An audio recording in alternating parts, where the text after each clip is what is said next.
তুমি ব্রাহ্মণ কন্যা, তাদের পিণ্ডি খেয়ে বাঁচো এবার। এই টাকা তুমি কেন আজকে এই দুর্ভোগের জন্য কারণ কি?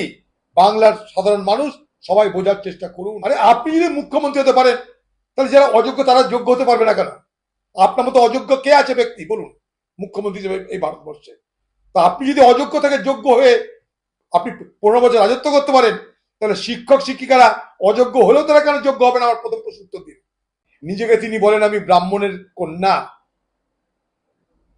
আজকে সেই ব্রাহ্মণ কন্যা এই সমস্ত যুবক যুবতীদের পিণ্ডি খেয়ে বেঁচে থাকুন, কারণ আগামী দিনে তাদের মধ্যে কে কোথায় যাবে জানি না।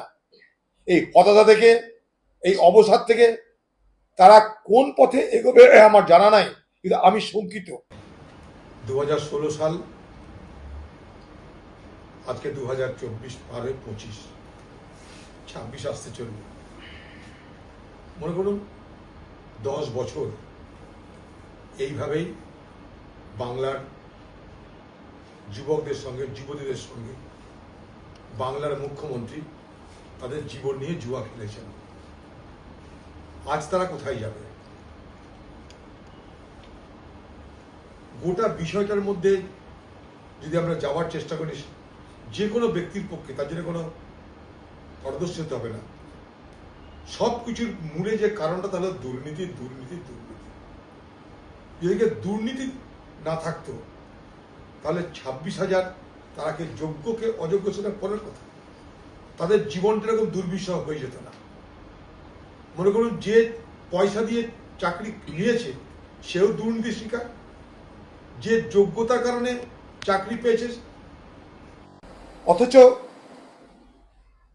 চাকরি ভোগ করতে পারলো না, সেও দুর্নীতির শিকার। অর্থাৎ যোগ্য যে সেও দুর্নীতির শিকার, অযোগ্য যে সেও দুর্নীতির শিকার, এটাই বলতে চাইছি। অর্থাৎ যারা পয়সা দিয়ে চাকরি পেল তারাও দুর্নীতির শিকার, যারা যোগ্যতার জন্য চাকরি হারালো তারাও দুর্নীতির শিকার। অর্থাৎ আপনি যেদিকে যাবেন সেদিকে কিন্তু মূল কারণটা দুর্নীতি। আর এই রাজ্যে শুধু দুর্নীতি হয়েই ক্ষান্ত থাকছে না, এই দুর্নীতিকে ধামাচাপা দেওয়ার জন্য আমার আপনার ট্যাক্সের টাকা নিয়ে হাইকোর্ট, সুপ্রিম কোর্টে লক্ষ লক্ষ কোটি কোটি টাকা খরচ করে যাচ্ছে। নিজেকে তিনি বলেন আমি ব্রাহ্মণের কন্যা। আজকে সেই ব্রাহ্মণ কন্যা এই সমস্ত যুবক যুবতীদের পিণ্ডি খেয়ে বেঁচে থাকুন, কারণ আগামী দিনে তাদের মধ্যে কে কোথায় যাবে জানি না। এই হতাশা থেকে, এই অবসাদ থেকে তারা কোন পথে এগোবে আমার জানা নাই, কিন্তু আমি শঙ্কিত। এটা দারুণভাবে প্রভাব পড়েছে বাংলার সমাজে। এতগুলো 26,000 মানুষের জীবন, যেখানে চাকরি হচ্ছে মহার্ঘ, চাকরি যেখানে পাওয়া যায় না, সেই চাকরি যদি হঠাৎ করে চলে যায়, তারপরে কি নিয়ম কারণ আছে 3 মাস 6 মাস সেটা পরের কথা, কিন্তু আপাতত যে অনিশ্চয়তার বাতাবরণ তৈরি হলো, সেই অনিশ্চয়তার বাতাবরণ যদি তৈরি হয়, তার জন্য একমাত্র দায়ী যদি কেউ হন, তার নাম বাংলার মুখ্যমন্ত্রী মমতা ব্যানার্জি। তাই বাংলার মুখ্যমন্ত্রী মমতা ব্যানার্জি, তুমি দায়ী, তোমাকে জবাব দিতে হবে। তুমি ব্রাহ্মণ কন্যা, তাদের পিণ্ডি খেয়ে বাঁচো এবার। এই টাকা তুমি কেন আজকে এই দুর্ভোগের জন্য কারণ কি? বাংলার সাধারণ মানুষ সবাই বোঝার চেষ্টা করুন। গোটা ব্যবস্থার মধ্যে যে দুর্নীতি, এই পচা গলা প্রশাসনিক ব্যবস্থার শিকার তারা, 100 বার তারা শিকার। এইভাবে বাংলার বেকার যুবক যুবতীদের সঙ্গে মুখ্যমন্ত্রী জীবন নিয়ে জুয়া খেলছেন, জীবন নিয়ে চিনিবিনি খেলছেন।